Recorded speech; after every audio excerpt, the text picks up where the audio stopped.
This is a story about one of Britain's bank managers, Dale Semper, a really successful bank manager. His mother Lynette has worked for the NHS for 20 years. His partner of 2 decades, Denise, works in human resources. Yeah. He said he's too big to get kisses, you know. And this is the story of how their happy, successful lives have been almost destroyed.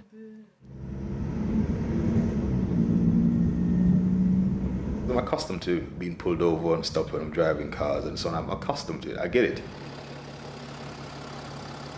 Never liked it, but I understood, right? But this particular day when they've come out, it was so many police officers. And they said, we're here to arrest you for firearms. I'm like, firearms? I'm like, really? I said, no, you got the wrong person. I don't get this. I'm on my way to work. I'm a bank manager. I do not get this. And I'm arguing. I'm like trying to explain myself. I'm like, no, this can't be me. It was the most traumatic experience ever. Being pulled over, and before you could blink, the handcuffs were on Dale and he was pulled outside the car, and I was trying to understand what is going on. What did we do? Trying to get a sense from the cops and not understanding what's going on, and basically just being shouted at to stay in the car, be quiet, we're talking to him. Having this played out before somebody actually gave me some information, we're arresting him on firearm. I'm just like, okay, I can breathe now because I know what it is, and I know we don't have any firearms, so, you know, let's let this play out. Police told Dale he was being arrested for possession of a firearm, and they had a warrant to search his home. So at that time, I'm thinking, you have about 15, 20 people here. What is it what could I have actually done to have made something like this happen? Why are they here? Around the same time, police were breaking into his mother's flat while she worked at the local hospital. I worked for the NHS 20 years coming July. And to hear that guns going through my flat, are they crazy? And when I came home, I saw my door busted. So there's a padlock on my door. A lot of things were scattered on my house. All of my drawer with my panties, my bras, everything was pulled out, thrown on the floor. I wouldn't even wish that on my worst enemy. Back at Dale's, the police's line of questioning, which he says he was later to learn underpinned the allegations against him, was how could he afford the things in his house? A nice car. One of the comments the police officer even said when they came in, how did you get to have all these things? I'm like, have all of what? I don't understand. And he's like, it's clear that on one of the statements they've written, they said we're living above our means. I'm like, how can you know we're living above our means? You don't know what I do. No firearm was found in his house, his partner's or his mother's. And for the first, but certainly not the last time, the family thought that would be the end of it. But during the search, police found just under £2,000 in Dale's safe. Initially, the arrest was for firearms possession. Now it was for money laundering. How is it possible from firearm to money laundering? Something is not quite right. And from the onset, the undertone to this whole investigation was, look at us, we are black people. This is the reason why this is continuing, and there is no end to this. We both go to work, we both put in our 9 to 5, we make sure we do that. You know, we didn't come from much, but we're making sure that together we're on the same page, we're doing it for ourselves, and, you know, we don't ask for anything. We're out there fighting for it. Dale was suspended from his job at the bank. Police obtained a financial restraint order freezing all his assets. Dale, who owns a number of buy-to-let properties and with his partner shares a 6-figure income, says he couldn't even get £1 out of the cash point.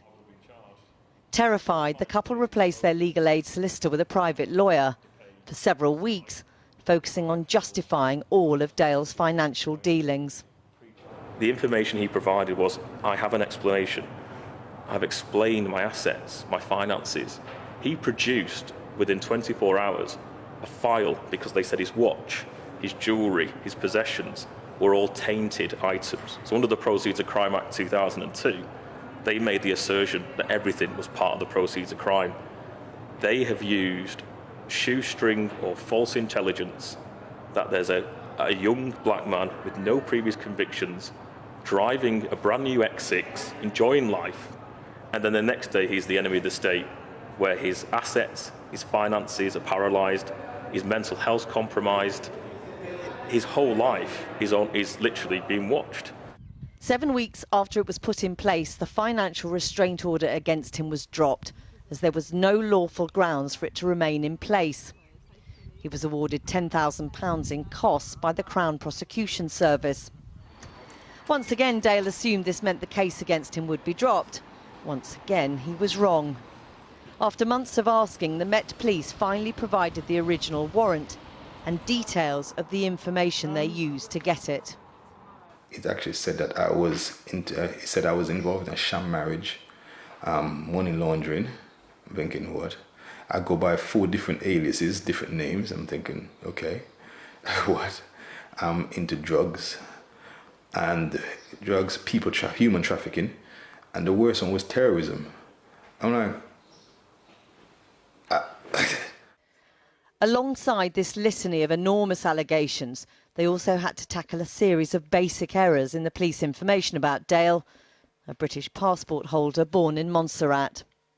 There is this element of being from Jamaica, which he isn't from Jamaica. I am Jamaican. I'm proud of being Jamaican. He has no links to Jamaica apart from me, but he's now it's part of what they're investigating. First, he's in the UK illegally. That's something that could have been quashed very easily. You know, he's got ties to trafficking. Trafficking, come on. It's like they've packed the case so highly for us to defend ourselves that it's gonna overflow, and the overflow is for him to end up in prison. Still suspended from work for months and months, he was left in limbo. One time he called me, he was going to the gym, and he called me, he said, "Mommy, I'm at the park," and I was going to work. And he called me and he was crying and he said, "Mommy, I'm going crazy. Why are they doing this to me?" You could imagine hearing that from your child. Oh dear, it's a nightmare I can't wake up from. How dark was it for you? It was really, really bad. It got to the point where sometimes I felt like I didn't even want to be around. And she's like, "Don't hurt yourself. Promise me you won't hurt yourself." Me and my mother, we went through so much, and I never wanted her to have looked back at me and say, "This is what my son has amounted to." It was such shame. It was such shame. 18 months after he was first arrested, he's arrested again at 20 to 7 in the evening on suspicion of possession of firearms. None are found. At 7:15, just 35 minutes later, he is de-arrested. People will say there's no smoke without fire. It's entirely possible that the Met Police would say, we had credible intelligence that justified this investigation. This started off with false intelligence. A man of no previous convictions, no bad character, not touching a firearm in his life. An explanation of every penny he's ever earned in his life, from pay slips to tax returns to cash. The question I'd be asking myself as I was looking at this case would be, to go this far, surely, with all the costs, God knows how much the financial investigation and the CPS spent on this very 26-month case, in the public purse, as well as my client defending himself privately, you'd think that there was something. There's nothing. There's absolutely nothing. Dale's lawyer says from the beginning, police obtained warrants based on a wholly inaccurate portrayal of Dale's character, and that if he'd been a white bank manager, this would never have happened. On the 11th of October, the Met Police tell Dale's lawyer no further action will be taken in the case. There was no apology. I've had to become the best bank manager for years, for quite a few years. It's something of memories of my past and what I've achieved. But the person I was before now, I feel like that person is now gone. Like I said, I feel like something has been taken away from me, and I feel like I can never get that back. If when someone rings my doorbell or even knocks on my door, automatically I think someone is there to get me. If I'm driving and I see a police siren coming up, even if it's an ambulance, I'm thinking someone is trying to get me, constantly. I just can't get it out of my head. Dale is back at work, though at a lower grade. His hopes of becoming a director in the bank all gone. It's already cost him around £140,000 in legal costs. He's very conscious of others in a similar situation who couldn't afford to defend themselves. He now intends to sue the Met for damages. The family hope for an apology. It's just really hard to kind of like think, okay, the investigation's over, so okay, we can now breathe. I don't think we will ever be able to breathe. It means so much to me that people that's around me, they would know that I was innocent.